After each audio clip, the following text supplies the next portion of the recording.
Wojskowego Korpusu akredytowanego w Rzeczpospolitej Polskiej.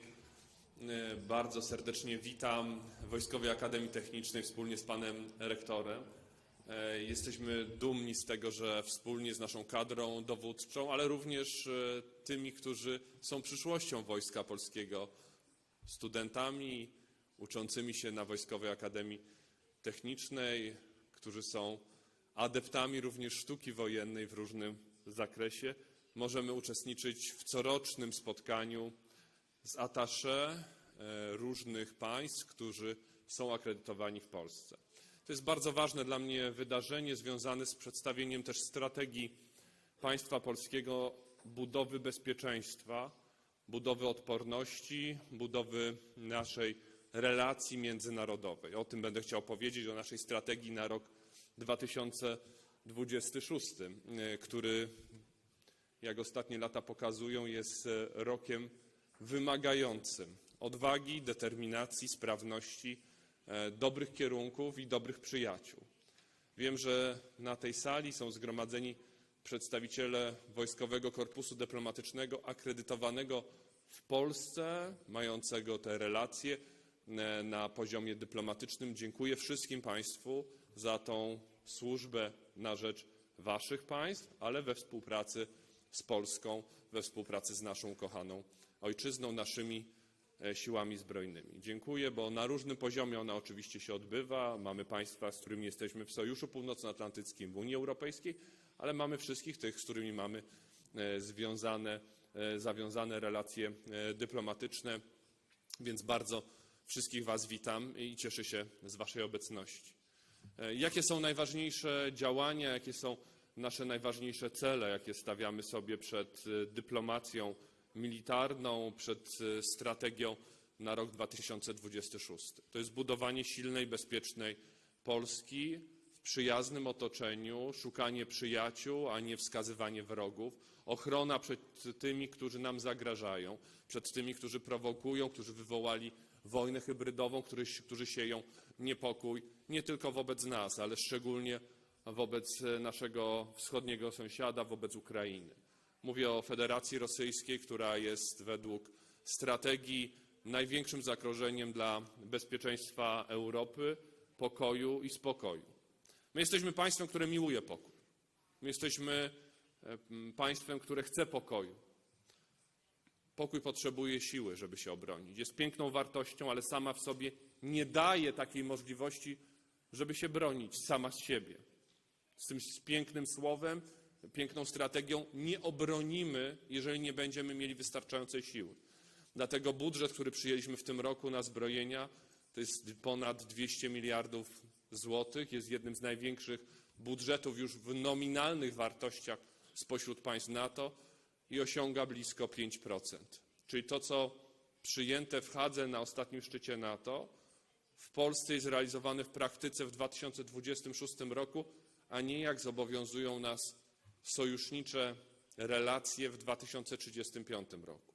To pokazuje, że jesteśmy państwem odpowiedzialnym, gotowym inwestować w swoje bezpieczeństwo. I dziękuję wszystkim tym, którzy się na to składają, czyli wszystkim moim rodakom, bo bez waszego zaangażowania, waszych podatków nie byłoby to możliwe. Strategia Polski jest strategią odstraszania obrony, budowy silnej armii, modernizacji, transformacji, wyszkolenia najlepszych żołnierzy na świecie. Już dziś jesteśmy trzecią co do wielkości armią w Sojuszu Północnoatlantyckim po Stanach Zjednoczonych i Turcji. Naszą ambicją jest bycie w pierwszej trójce, bycie na podium pod względem zdolności operacyjnych spośród wszystkich państw Sojuszu Północnoatlantyckiego. Będzie to tylko możliwe, jeżeli dojdzie do połączenia kilku elementów budujących siłę i odporność nie tylko armii, ale tak naprawdę całego państwa, całego społeczeństwa. To jest liczebność, ale i zdolności operacyjne. To jest najlepszy sprzęt, ale i zawładnięcie tym sprzętem przez najlepszych żołnierzy. To są silne sojusze, zarówno europejskie, jak i silne relacje transatlantyckie. To jest partnerstwo i przyjaźń wobec tych wszystkich państw, z którymi mamy nawiązane stosunki dyplomatyczne i one są na dobrym, wysokim poziomie. Dlaczego Polska wydaje tak dużo na zbrojenia? Dlaczego tak wiele inwestujemy dzisiaj w naszą obronność. My nie mamy planów napaści na nikogo. My mamy plany związane z budową siły i bezpieczeństwa wschodniej flanki NATO, Unii Europejskiej, Polski i naszych sojuszników. Chcemy być najsilniejsi z silnych. Jesteśmy w najsilniejszym sojuszu obronnym, który niedawno obchodził swoje 75. urodziny. Ale sojusz potrzebuje dzisiaj wyraźnego sygnału o jedności. Ostatnie wydarzenia, emocje, które bardziej są politycznymi, na szczęście nie wojskowymi. Tutaj wojskowi dowódcy, szefowie sztabów, dowódcy na różnych poziomach wylewają oliwę na wzburzone fale, za co bardzo serdecznie dziękuję. Tonują te nastroje, które czasem w politycznych emocjach mogą być opacznie zrozumiane, ale NATO jest siłą. Jest siłą na rzecz pokoju i spokoju. Więc chciałbym wszystkich zapewnić, że nasze zbrojenia są po to, żeby nikomu nigdy nie przyszło do głowy zaatakować Polski. Żeby nigdy nie przyszło do głowy zaatakować Sojuszu Północnoatlantyckiego. W naszej strategii niezmiennie będziemy wspierać walczącą Ukrainę.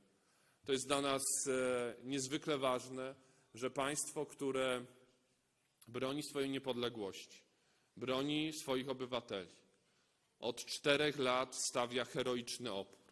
Dzieje się to dzięki sprawności samej Ukrainy, rozwoju technologii. Wczoraj miałem okazję rozmawiać z nowym ministrem obrony narodowej, który jest twórcą tak naprawdę systemów antydronowych, dronowych, całej filozofii, ale to 4 lata wielkiej odporności społecznej. Również ostatnie tygodnie tego, co się dzieje w samym Kijowie, w innych miejscach, pokazują, jak bardzo doświadczone jest społeczeństwo ukraińskie, jaką ofiarę położyło przez te 4 lata.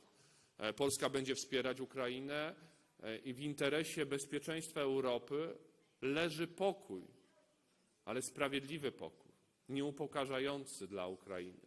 Nie pokój na warunkach bezwarunkowej tak naprawdę kapitulacji. To nie jest wtedy sprawiedliwy pokój i on nie będzie służył ani pokojowi Ukrainy, ani pokojowi Europy. Będzie tylko i wyłącznie chwilowym zatrzymaniem działań zbrojnych, ale będzie dawał wtedy możliwość przygotowania dużo gorszego konfliktu przez Federację Rosyjską, która jest wciąż największym zagrożeniem.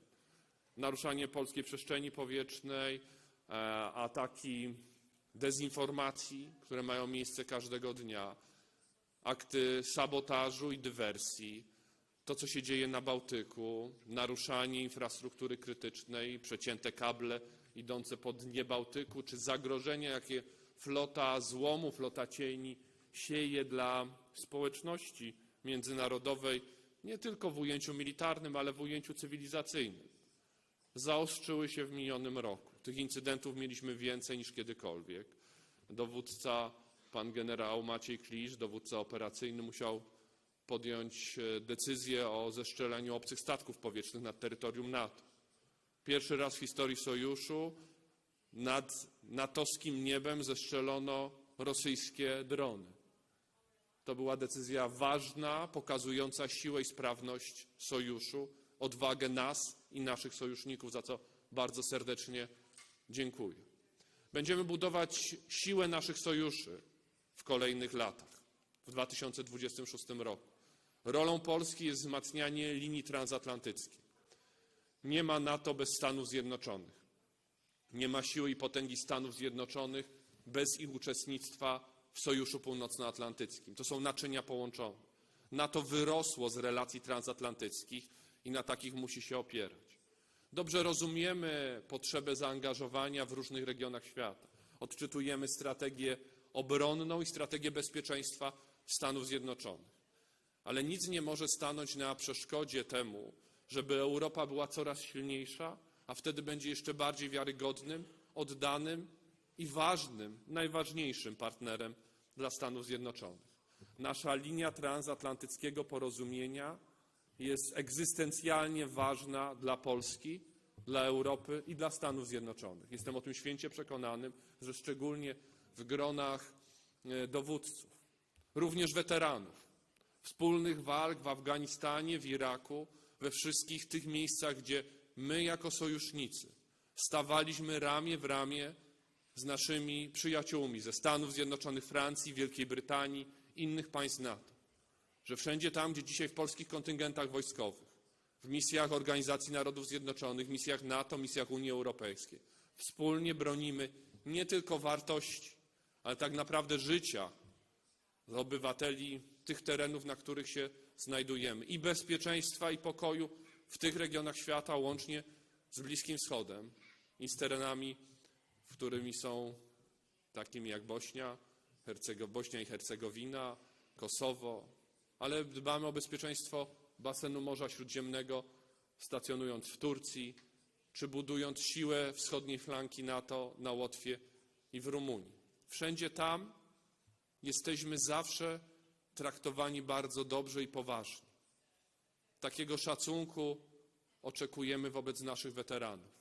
I wiem, że z takim szacunkiem się spotykamy, jeżeli są żołnierze wspólnie walczący, jeżeli brali wspólnie udział na misjach, to zrozumienie jest pełne. Dziękuję za ten szacunek dla wspólnych dokonań dziesiątek, a tak naprawdę setek tysięcy osób, które były zaangażowane w budowę cywilizacji, bezpieczeństwa i pokoju na świecie.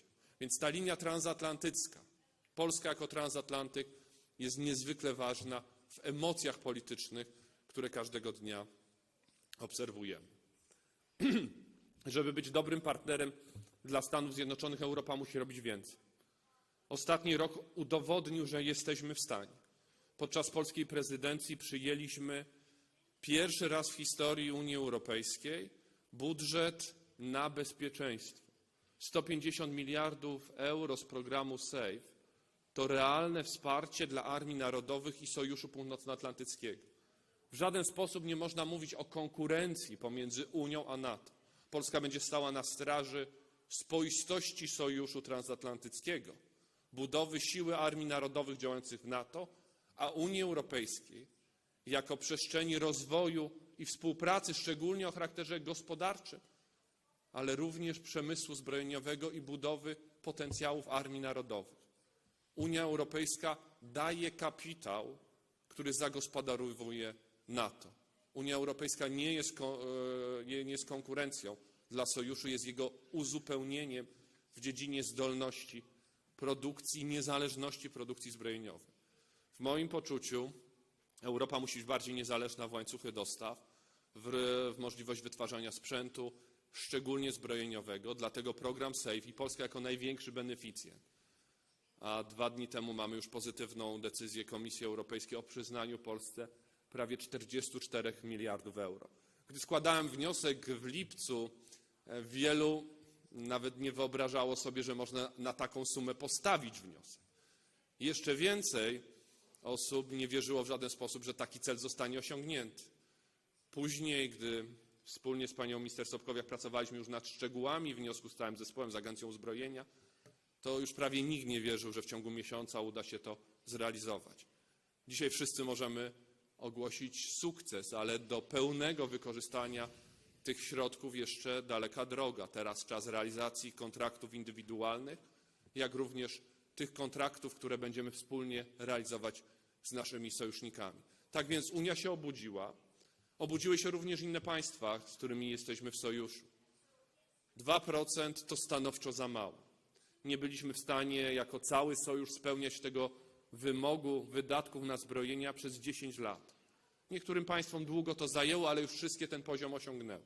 Ale to stanowczo za mało i ja uważam, że nie powinniśmy czekać do 2035 roku, tylko w 2030 roku NATO powinno osiągnąć możliwość wydatkowania w każdym z państw członkowskich 5% na zbrojenia. Rozumiem ten podział 3,5% na realne zdolności, uzbrojenie, 1,5% na te zdolności związane choćby z mobilnością militarną czy rozwojem w sferze cyber oraz innych zdolności dual use, podwójnego zastosowania dla rynku cywilnego i wojskowego. To jest dobry sposób, ale musi być realizowany dużo szybciej. W ramach budowy odporności Polski ważnym miejscem współpracy jest grupa E5. Polska, Niemcy, Francja, Wielka Brytania i Włochy, państwa o największym potencjale militarnym w Unii Europejskiej i w NATO, będą stanowiły dobry przykład nie tylko współpracy, ale i współdziałania na rzecz budowy odporności i bezpieczeństwa w Europie. Musi być to współdziałanie pomiędzy największymi armiami w Europie. Dlatego w lutym po raz kolejny zapraszam ministrów obrony Niemiec, Francji, Wielkiej Brytanii i Włoch do Polski, do Krakowa, żebyśmy nakreślili strategię współpracy w najbliższych miesiącach. Polska buduje swoją obronę jako lider wschodniej flanki NATO. Patrzymy bardzo dobrze na przyjęcie nowych członków. Finlandia i Szwecja zmieniła architekturę bezpieczeństwa w obszarze basenu Morza Bałtyckiego. Szczególnie cieszą dobre dokonania i ćwiczenia, choćby na Gotlandii w ubiegłym roku. Będziemy je rozwijać wraz z krajami bałtyckimi, Litwą, Łotwą i Estonią, z Finlandią, Szwecją, Norwegią, z naszymi zachodnimi sąsiadami, z Danią i z Niemcami, z tymi wszystkimi, którzy budują bezpieczeństwo w obrębie Bałtyku. To jest jedna z linii wysiłku, to jest jeden z wektorów polskiego bezpieczeństwa. Bardzo widomym znakiem stawiania na ten kierunek jest decyzja Rady Ministrów o wyborze Królestwa Szwecji jako partnera do pozyskania okrętów podwodnych dla marynarki wojennej. Ten upragniony kontrakt zostanie w pierwszej połowie tego roku podpisany. Decyzja została podjęta, teraz już techniczne wynegocjowanie zakresu tej umowy i wszystkich związanych z tym działań. Kolejny wektor, oprócz tego północnego, zwróconego w stronę Morza Bałtyckiego, to wektor południowy, gdzie ze szczególną wrażliwością patrzymy na nasze partnerstwo z drugą co do wielkości armią w sojuszu, na Turcję. Patrzymy na Rumunię i tutaj ten trójkąt Rumunia, Turcja, Polska może definiować wiele pozytywnych wyzwań dla bezpieczeństwa wschodniej flanki NATO na jej południowym odcinku. Grupa Wyszehradzka pozostaje dla nas niezmiernie ważnym obszarem oddziaływania z naszymi sąsiadami i partnerami w regionie. Nasi sąsiedzi, Słowacja, Czechy, jak również Węgry, to jest sprawdzona grupa w dziedzinie militarnej. Okazaliście nam też sojuszniczą, realną pomoc i wsparcie w momentach, w których potrzebowaliśmy, gdy wysyłaliśmy naszych żołnierzy do działań w Unii Europejskiej. To właśnie grupa państw związanych z czwórką wyszehradzką stanowiła zabezpieczenie sił szybkiego rozmieszczenia Unii Europejskiej w ubiegłym roku. To Polska podjęła tę decyzję, że bierze odpowiedzialność, bo nikt inny nie był w stanie, nikt inny nie był chętny, a my mogliśmy liczyć na naszych sojuszników z Grupy Wyszehradzkiej. Bardzo ważnym partnerem w relacjach transatlantyckich oczywiście nie tylko są Stany Zjednoczone, ale jest również Kanada, z którą mamy dobre doświadczenia historyczne i dobrą wspólną służbę na Łotwie. Tam wielkim kontyngentem, gromadzącym największą liczbę flag spośród wszystkich jednostek sojuszu, dowodzą Kanadyjczycy, za co jesteśmy im bardzo zobowiązani. Tam liczny kontyngent polski może podnosić swoje umiejętności i kwalifikacje. Liczymy na wzrost wydatków, który nastąpił w ostatnich miesiącach w Kanadzie i na dobrą współpracę pomiędzy sojuszniczą naszą armią, a właśnie Kanadą. Polska nie ogranicza się do swojego oddziaływania w ramach przyjaźni ze wszystkimi państwami Unii Europejskiej, pomocy wspólnej dla Ukrainy świadczonej przez NATO i Unię, ale też nasze działania i nasza współpraca sięga innych części świata. Bardzo ważnym partnerem z uwagi na modernizację i postęp technologiczny jest i pozostanie w kolejnych latach Korea Południowa. Dziękując za wszystkie dobre kontrakty, te szczególnie podpisane w ubiegłym roku, polonizację czołgu K2, którego produkcja rozpocznie się w Bumarze Łabędy w Gliwicach, czy pozyskanie możliwości produkcji w Polsce rakiet do wyrzutni Chunmu. To jest widomy sygnał nie tylko kooperacji przemysłów zbrojeniowych, ale przenoszenia zdolności produkcyjnych do Polski, do Europy i niezależności w tym zakresie. To jest jeden z warunków budowy i kontynuacji tej strategii bezpieczeństwa i rozwoju. Spoza Europy najwięcej sprzętu kupujemy właśnie w Stanach Zjednoczonych i w Korei Południowej. Jesteśmy zadowoleni, a polscy żołnierze wystawiają tym rodzajom sprzętu wojskowego najwyższą ocenę. Cieszę się z transferu technologii, rozwoju zdolności kolejnych podpisywanych umów. Dzisiaj polski przemysł zbrojeniowy jako koło napędowe naszej gospodarki potrzebuje nie tylko kooperacji, ale właśnie transferu i przenoszenia i niezależności produkcyjnej w Polsce. Jest na to gotowy do współpracy w 2026 roku w ramach programu SAVE i innych programów z europejskimi partnerami. Już niedługo, mam nadzieję, że w piątek wspólnie z panem premierem ogłosimy wielki program obrony antydronowej, największy w historii Polski, jeden z pierwszych tego typu programów w Europie i na świecie, na rzecz właśnie wzmacniania reguły odstraszania i obrony, budowy bezpieczeństwa przed zagrożeniami hybrydowymi i odstraszania przed jakąkolwiek napaścią. W obrębie Indo-Pacyfiku 3 pozostałe państwa zaprzyjaźnione z sojuszem, Japonia, Australia i Nowa Zelandia, to nasi naturalni partnerzy dla NATO, z którymi regularnie podczas spotkań ministrów czy szczytów sojuszu współpracujemy. Jesteśmy zadowoleni z tego, że ćwiczenia naszych sojuszniczych armii wspólnie z przyjaciółmi z Indo-Pacyfiku mogą się regularnie odbywać. Będziemy rozwijać potencjał ze wszystkimi państwami, szanując tych wszystkich, którzy odgrywają ważną rolę w bezpieczeństwie globalnym.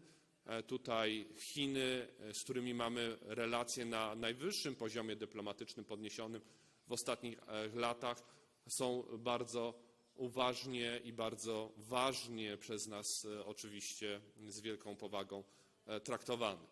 Wszystkie te działania, które Rzeczpospolita Polska będzie prowadziły, są na rzecz siły, bezpieczeństwa i obrony, ochrony swoich obywateli. Może się to odbywać tylko i wyłącznie w porozumieniu sojuszniczym. Z tym wszystkim, z którymi nie jesteśmy w sojuszu, ani Unii Europejskiej, ani NATO, ale mamy relacje, dobre relacje dyplomatyczne, życzymy bezpieczeństwa w 2026 roku, spokoju i pokoju. Potrzebujemy takiego światowego uspokojenia. Po pandemii, po tych emocjach związanych z niepewnością, z czasami wojny, z wieloma konfliktami, które się dzieją na świecie, potrzebujemy czasów stabilizacji i pokoju opartego na twardych zasadach wolności, poszanowania życia człowieka. Tych zasad, które my czerpiemy z tradycji i wartości jako Europa, cała, chrześcijańskich, szczególnie Polska od ponad 1000 lat. Ale to są wartości utylitarne, ważne niezależnie od religii, miejsca na świecie, ważne dla każdego przyzwoitego człowieka, które trzeba obronić i ochronić. Same z siebie się nie obronią. Siła jest po to, żeby nikt tym wartościom nie zagrażał. Cieszę się z obecności podchorążych na tej sali. Jesteście przyszłością, jesteście nadzieją, jesteście szansą. Obserwujcie to, co się dzisiaj tutaj dzieje, bo to jest ważne wydarzenie na dumie uczelni wojskowych, na Wojskowej Akademii Technicznej, Perle, która kształci w niezwykle odpowiedzialnych technologiach cyberbezpieczeństwa, inżynierii, zdolności technicznych, inżynieryjnych. Jesteście bardzo potrzebni. Musicie też mieć rozeznanie geopolityczne, wiedzieć, w jakim miejscu i dokąd zmierzamy, w jakim jesteśmy i dokąd zmierzamy. Wasze zainteresowania muszą wykraczać i przełamywać tylko i wyłącznie obowiązek bycia dobrym żołnierzem, podchorążym, studentem, ale muszą rozszerzać te aspiracje. Wiem, że tacy jesteście, że też jesteście najlepsi z najlepszych. Wszystkim tym, którzy dbają o budowę bezpieczeństwa, życzę dobrego roku.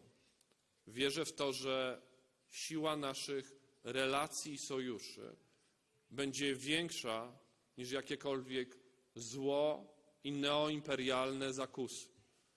Że ci, którzy burzą pokój i ład światowy, ci, którzy poświęcić są w stanie życie setek tysięcy, jak nie milionów swoich obywateli, w końcu przegrają, poniosą klęskę, zostaną rozliczeni również, może w pierwszej kolejności, przez swych współobywateli.